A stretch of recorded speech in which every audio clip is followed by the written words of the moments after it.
Hello বন্ধুরা, কেমন আছেন সবাই? আশা করি খুব ভালো আছেন। তো বরাবরের মতো আজকে একটা নতুন রেসিপি নিয়ে আপনাদের সামনে হাজির হয়েছি। আজকে দেখাবো দই চিকেন রেসিপি। তো এই রেসিপিতে দইয়ের পরিমাণটা বেশি থাকবে। তো চলুন বিস্তারিত রেসিপিটা দেখে নিই। তো আমরা এখানে দিয়ে নিচ্ছি হলুদের গুঁড়া, মরিচের গুঁড়া, ধনিয়ার গুঁড়া, জিরের গুঁড়া এবং গরম মশলার গুঁড়া, দিয়ে নিচ্ছি আদা বাটা এবং রসুন বাটা, দিয়ে নিচ্ছি টক দই। এখানে দইটা আমরা বেশি নিয়েছি, দিয়ে নিচ্ছি লবণ এবং এখানে দিয়ে নিয়েছি সয়াবিন তেল 1 টেবিল চামচ। এবার আমরা মুরগিটা খুব ভালো মতো মাখিয়ে নেব। আমরা এখানে 1 কেজির মতো মুরগি নিয়েছি।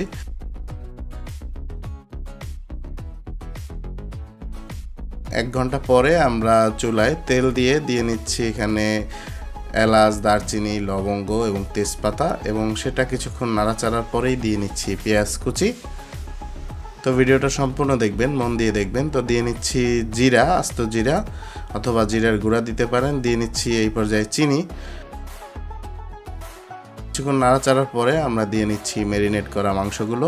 এই মাংসটা আমরা কিন্তু 1 ঘন্টার মতো ম্যারিনেট করে রেখেছিলাম। আপনারা চাইলে আরও বেশিক্ষণ ম্যারিনেট করতে পারেন, অথবা হাতে সময় যদি কম থেকে থাকে কম সময় ম্যারিনেট করলেও হবে। দিয়ে নিচ্ছি লবণ, এখানে পরিমাণ মতো লবণ দিয়েছি।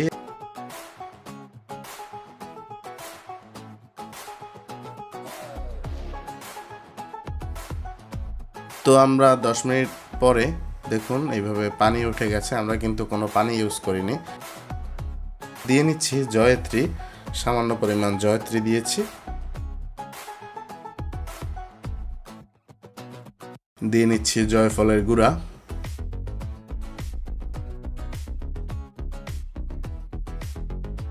তো আমরা ভালো মতো কষাতে থাকবো। আমরা কিন্তু এখনো কোনো পানি ইউজ করিনি। এই যে দই থেকে যে পানিটা উঠেছে সেটাই। তো আমরা দিয়ে নিয়েছি কাঁচামরিচ, 2-3টা কাঁচামরিচ দিলেই হবে। তো আমরা ঢেকে রাখবো এখন লো মিডিয়াম আছে 30 মিনিট আমরা ঢেকে রাখবো।